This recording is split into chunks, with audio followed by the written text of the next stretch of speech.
A Lexington road is back open after someone crashed their car into a fire hydrant, causing a big mess. Coming up, more on the damage the flooding is causing. An assistant high school basketball coach in Woodford County has been charged with sexual abuse. A lot of questions after an alligator was found along this Laurel County roadway. Tracking, alerting, protecting. WKYT News starts now with breaking news. Good afternoon. Firefighters right now on the scene of a house fire in Lexington that started about 3:30 at a home on Short Street. WKYT's Kristen Kennedy is at the scene with our top story at 5. And Kristen, we're hearing the fire's been put up. Crews are now assessing the damage. I just spoke with the battalion chief, and he is now telling us that they think they know the cause of this fire. They do believe that it is possibly an electrical fire. Now, as you can see, crews are still out here, but the fire has been put out. What they're doing right now is just blocking off Short Street, making sure that they have enough room to make sure that this fire is out. They've already brought in some fans into that complex. They're trying to get as much smoke out as possible, and they're also just making sure that the flames out here do not reignite anytime soon. Now, the main problem for crews at this time is just the heat out here. They have several fire crews on scene, and they are switching them on and off. They're all going into the buildings at different times. They don't want any one firefighter to get overheated out here. We're going to stay out here, and we'll bring you more just as soon as we get it. For now, we're live in Lexington. Kristen Kennedy, WKYT. Thank you, Kristen. Firefighters tell us no one was injured in that fire. Crews are working to clean up a busy Lexington road after someone crashed into a fire hydrant, sending water all over the road. That crash happened about 1:30 this afternoon near Sharkey Way, and crews say that several businesses were temporarily affected. Garrett Weimer has a look at the damage. Sharkey Way here is now back open around where crews are working. Kentucky American Water crews have been out here this afternoon trying to fix the damage after that crash. Firefighters say a driver lost control and hit the fire hydrant, pulling it completely out of the ground. Firefighters estimated about 1,000 gallons each minute poured out of the ground here. Crews from Kentucky American Water were able to shut off the water around 2:45, and then cleanup began. Firefighters say the driver is okay, and they do not believe alcohol or drugs were factors in the crash. Police blocked off the road for a while because of concerns about what all that water might have done to the road. And at this point, our main concern is the integrity of the ground beneath it and the street as well. A spokesperson for Kentucky American Water tells us water pressure was turned down for a while, and crews did have to shut off water briefly, but we're told water service has been restored. In Lexington, Garrett Weimer, WKYT. And that spokesperson also tells us the fire hydrant will be out of service until it's replaced next week. 2 lanes of South Limestone Street in Lexington are closed while crews work to repair a gas leak. Crews tell us the road will be closed at Colfax Street until 6 tonight. Police are encouraging drivers to use the turn lanes. A Central Kentucky high school assistant basketball coach faces serious charges tonight. He's accused of sexually abusing a child. A Woodford County grand jury indicted 58-year-old Larry Watts, and we've learned he also used to work for Fayette County Public Schools. Victor Puente is in Woodford County with the latest on the investigation. Larry Watts was arrested last night, but police say the crime he's charged with happened 14 years ago.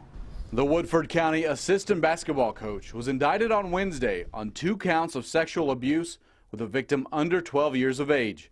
Versailles police aren't saying much about the investigation, but they have said they don't believe any students were victims. The indictment says that abuse happened with 1 victim from May to November of 2001. Watts worked for the Fayette County school system between 2013 and 2015. They tell me he was a monitor at Morton Middle School and an aide at Cardinal Valley Elementary. They say his contract was not renewed at the end of the last school year. The Woodford County superintendent says they learned of the charges yesterday and have been discussing what steps they would take. He says they're most concerned about ensuring student safety. Versailles police say this isn't the end of the investigation targeting Watts. According to our detectives, there may be some more charges coming in the future. Watts is being held on a $25,000 full cash bond. He's denied all requests for an interview. In Woodford County, Victor Puente, WKYT. We checked, and Watts' profile is not on the Woodford County basketball webpage.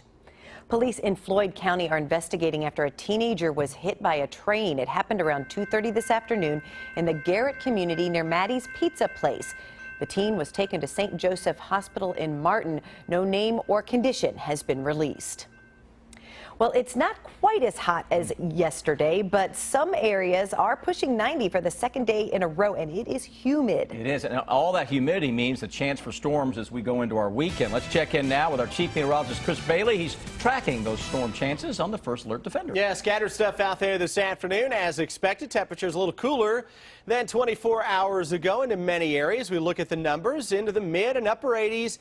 But you get into areas south of Lexington, a couple of upper 70s show up, right around 80 degrees in a lot of places because we do have some raindrops to show you on Live First Alert Defender. Spotty stuff into far southern Kentucky, a little greater concentration of some rains heading into Monticello, Lake Cumberland, Russell Springs, some gusty thunderstorms on top of Mount Vernon, Rockcastle County. If you're around the McKee area, Anvil area of Jackson County, hey, this is rolling on through, blew through parts of Berea a little bit ago. A little thunder and lightning now showing up between downtown West Liberty and Frenchburg here into Menifee County. It's basically right on top of 460. Lexington Bluegrass, we've been dodging a lot of those showers and storms so far today. Though we get into far northern Kentucky, we see a better chance for this little cluster of some storms out of southern Indiana to impact those areas compared to a little farther to the south. Put everything in motion.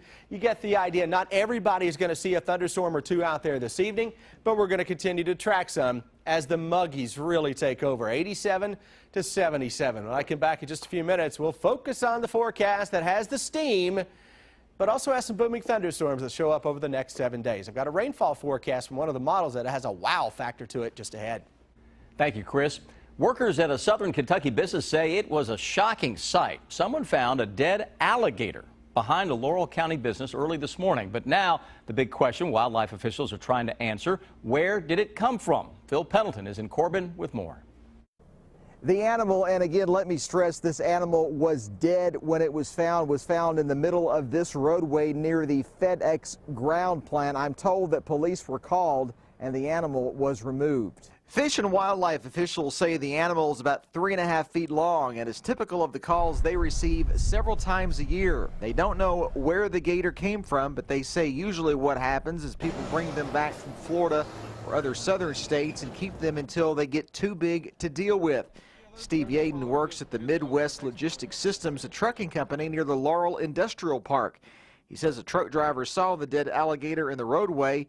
He and another worker took the animal back to the garage where they took these pictures to share with us. Well, at first just thought it was a joke because you know how we are sometimes, and I just laughed about it, and then I realized then after he was pretty serious about it that he wasn't lying.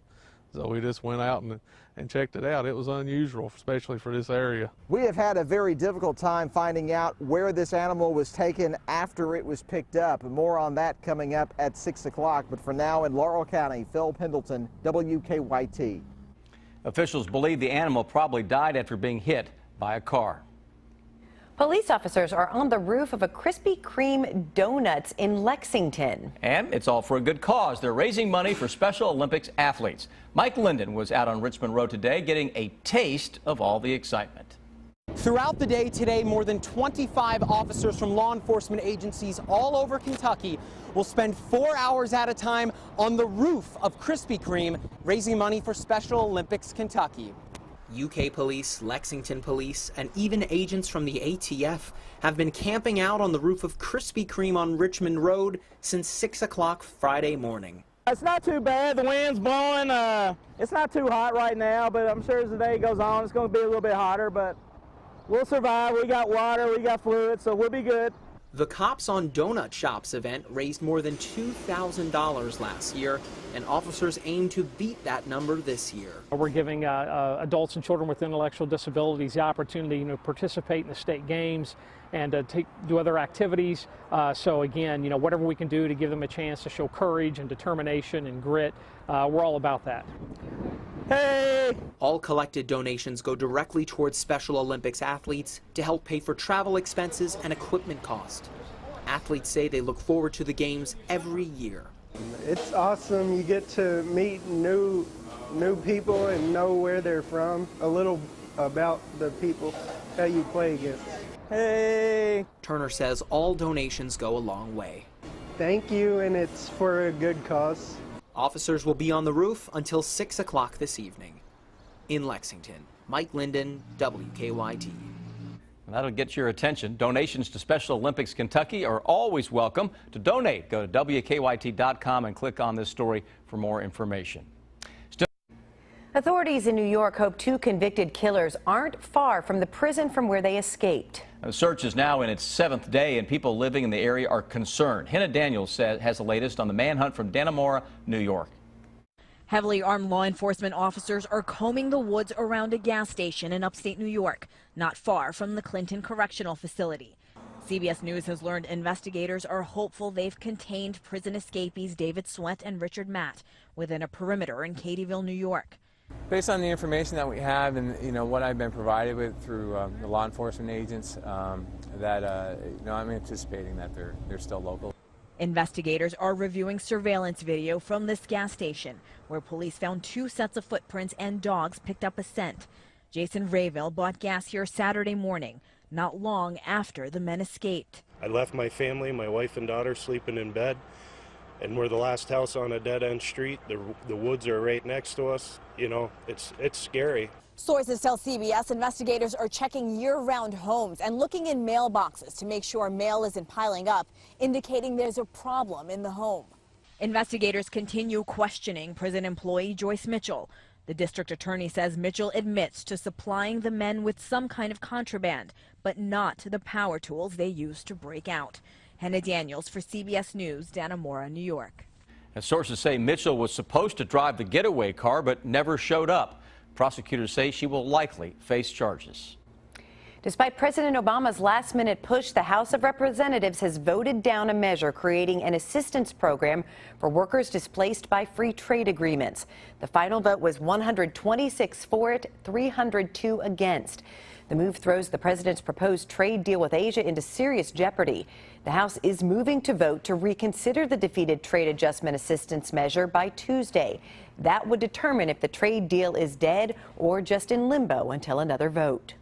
Almost 80 years after her disappearance, the fate of Amelia Earhart remains a mystery. But thanks to a recent discovery, we're now getting a closer look at the iconic aviator as she prepares for the flight that would become her last one. The discovery of new film footage appears to show Earhart getting ready to board her Lockheed Electra 10E. This footage would have been shot in 1937.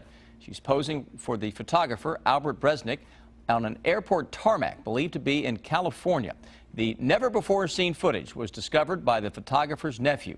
Earhart and Noonan flew more than 20,000 miles around the world in that Electra before vanishing without a trace.